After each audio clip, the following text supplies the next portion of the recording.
Gustavo, antes de mais nada, eu quero saber como foi que você conheceu a Vilma Azevedo, ou se você conheceu primeiro a Edivina Ribeiro, como que foi a proximidade, né, com essa figura até a decisão de fazer um documentário a respeito dela, ou Aham. no caso? É, primeiro eu conheci a Vilma, ela se apresentou a mim, inclusive foi no Festival Mix Brasil.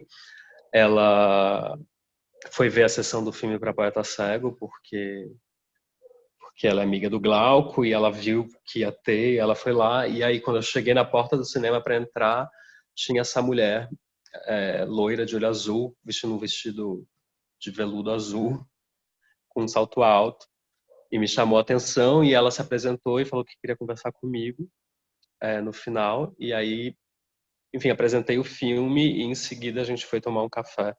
E aí ela me contou a vida dela toda e como, enfim, a relação dela com o Glauco. E já nesse momento eu senti uma coisa muito forte, assim, de que as histórias eram muito maravilhosas e que havia algumas coincidências também, assim. Ela mora na cidade onde a minha mãe mora, em São José dos Campos. Então, eu ia bastante para lá, então acabei indo na casa dela, conhecendo ela mais profundamente. E, e tinha um soneto do Glauco que era dedicado a Vilma.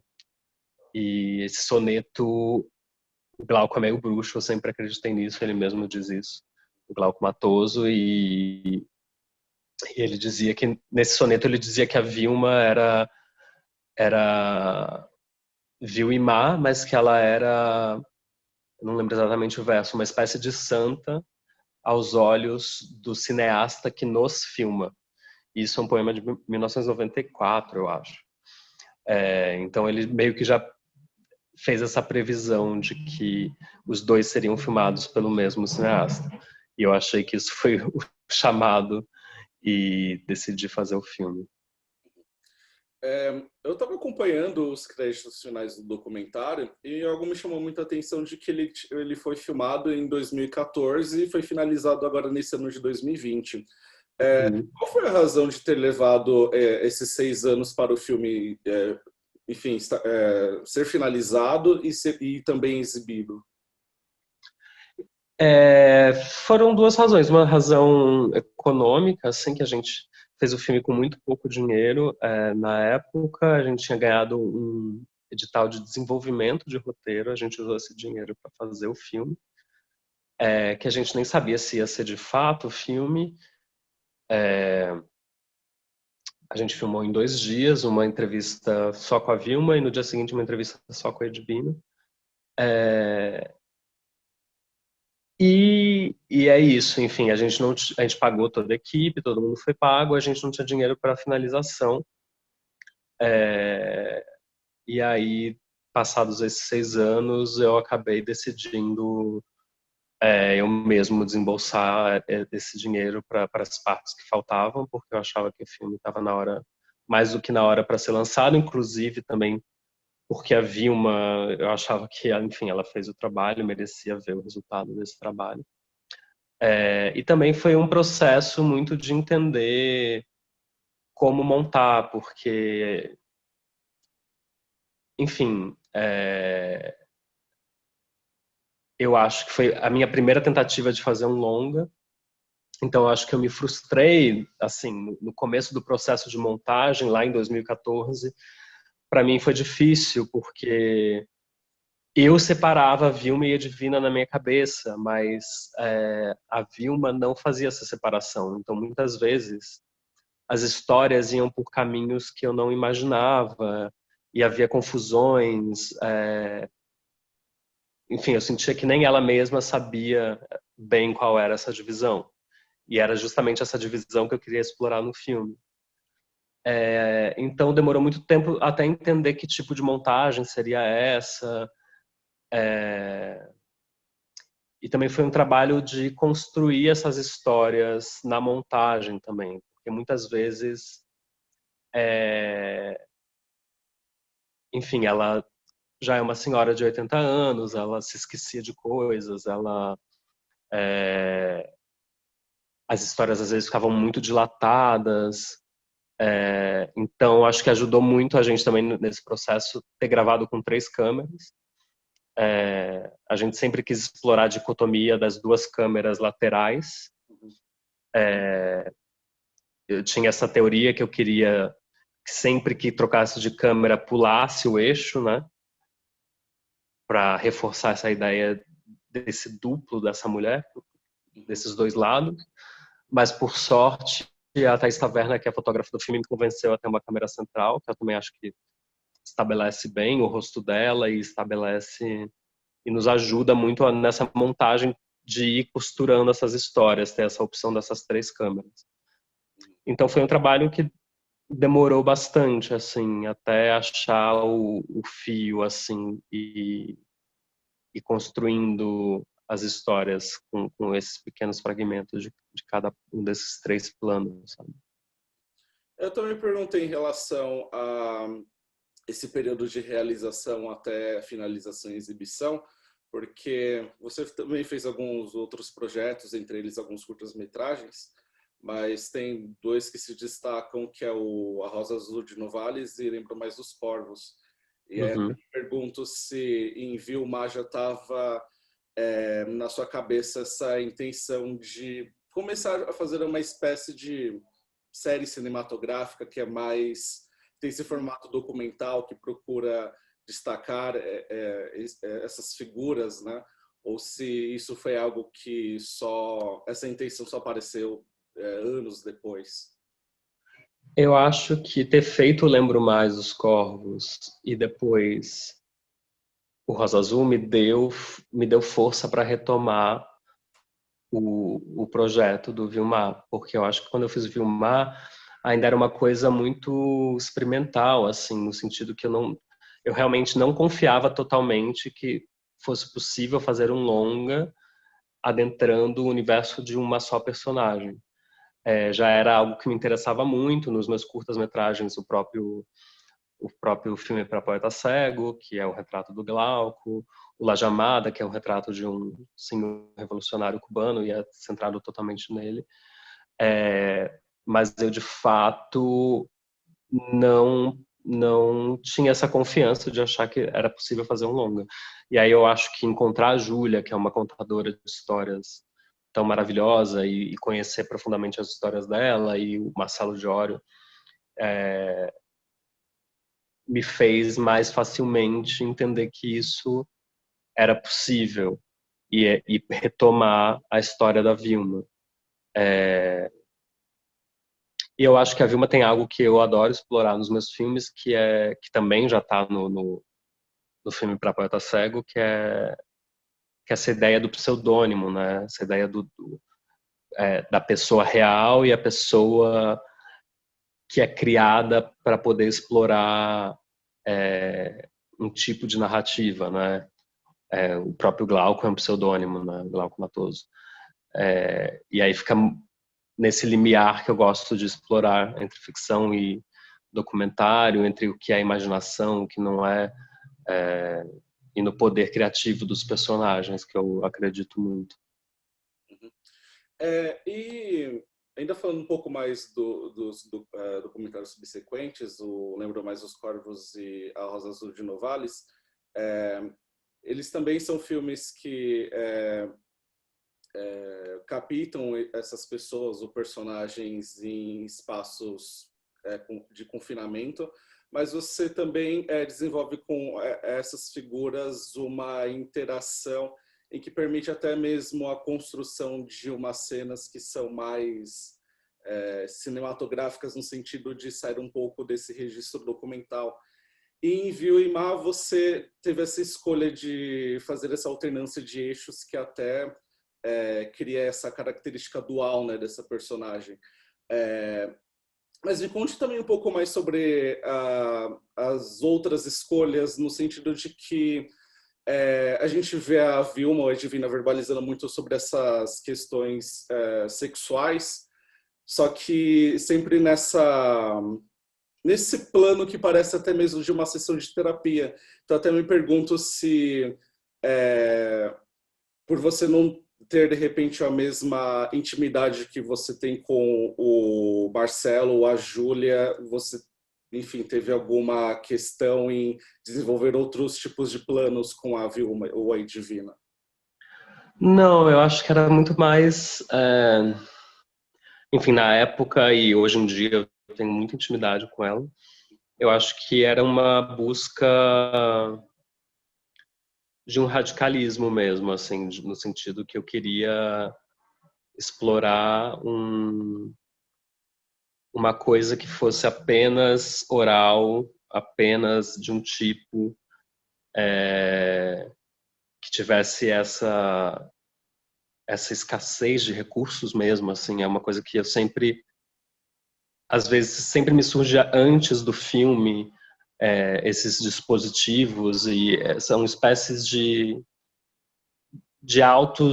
autodesafios, de certa forma. Então, era meio como fazer um filme com essas histórias e de uma maneira muito simples. Eu acho que tem uma coisa que é, enfim, que é também da própria característica de quando se liga a câmera, né? As coisas mudam. Muitas das histórias que ela me contou ali, Uhum, a Vilma, foram completamente diferentes daquela primeira vez que ela me contou. uhum, Por isso que eu digo que também que eu fiquei um pouco perdido nesses anos de montagem, porque era a qualidade do que ela contava era muito diferente, mas justamente foi esses 6 anos foram tentando abraçar essa coisa dela, porque na verdade é isso. Quando ela me contou, estávamos só eu e ela, era tudo tinha outras tintas. uhum, E ela, como essa mulher dividida mesmo, acho que é o personagem mais dividido que eu já filmei, no sentido que ela realmente é uma pessoa interessada em sadomasoquismo, mas ela realmente é uma pessoa religiosa e ela tem esses embates internos. uhum, Então, com a câmera ligada e com a equipe, a pequena equipe era muito pequena, mas mesmo assim, isso já criava um verniz que dava um certo moralismo às histórias. Então, que não tinha da primeira vez que ela me contou. Então era isso. Acho que foi um trabalho de também aceitar o personagem com esses embates que ela tem dentro dela e, e é isso. E tentar deixar ela complexa como ela é no filme, não só como uma personagem que é empoderada e que tem certeza sobre tudo, sobre sua sexualidade, mas ela também é uma pessoa frágil, com dúvidas, que se sente julgada pela sociedade, pela família que é religiosa. E aí, enfim, aí tem esse dispositivo também que surgiu um dia antes da filmagem, que era ter essa assistente, que a gente nunca entende bem quem é, que é a Juliane Elting, que fica atrás dela, porque eu queria que fosse uma espécie de inconsciente da Vilma, né? Que fosse aquela pessoa que está ali atrás e que pudesse acessar os contos e ler os contos e a gente não sabia muito bem, justamente é isso. Eu convidei-a um dia antes, por sorte a Juliane pôde, foi uma intuição forte por eu achar que ela tinha semelhanças físicas com a Vilma e, e a Vilma tem uma coisa com a Alemanha, com uma coisa que enfim, dos fetiches e dessa coisa do couro que vem de lá, então achei que seria interessante tê-la lá. E eu acho que ela trabalha um pouco meio como essa figura, como mais um duplo da Vilma, né, que está ali atrás, assim como aquele manequim. Acho que são muitos duplos de possíveis mulheres e de possíveis personagens que vão se criando, né, através da escritura dela, enfim, desses contos. E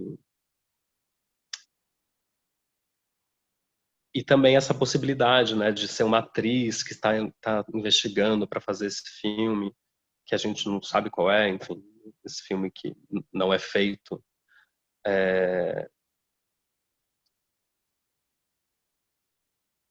E eu acho que também trabalha muito com essa... Eu acho que o filme tem uma imagem que volta, que é a imagem da mulher sem cabeça, né? Uhum. Que ela fala que a mãe perdeu a cabeça no acidente de trem, e ela vê as estátuas sem cabeça, e aí, enfim, tem mais... Eu acho que tem essa camada também, enfim, da Juliane tá sempre ali atrás, sem cabeça, mas ser essa voz que a gente ouve, mas quase nunca vê, né?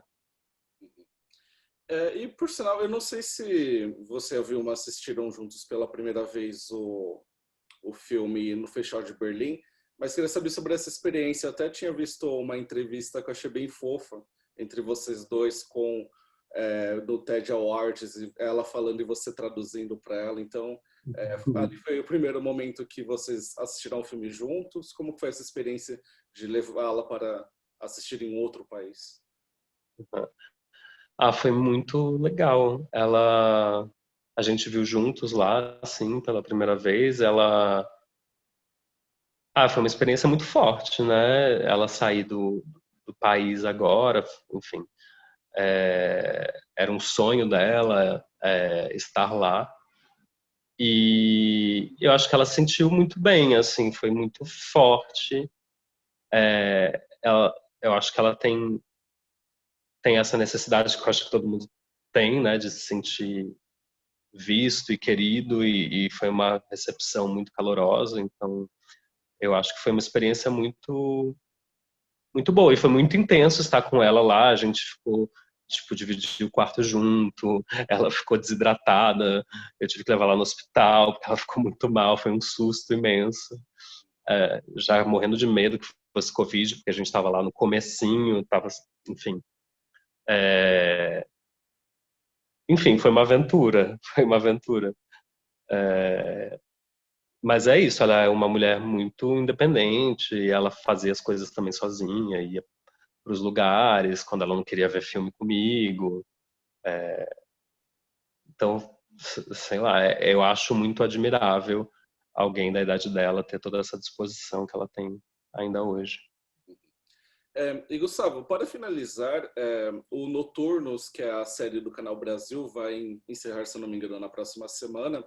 Eu quero que você Uhum. comente um pouco sobre a experiência dessa série, até porque, enfim, você vê ali amigos, né, de longa data, em relação a cinema, e você também dirige um dos episódios. Então queria que você contasse um pouco sobre essa experiência e a expectativa, né, com o final da série.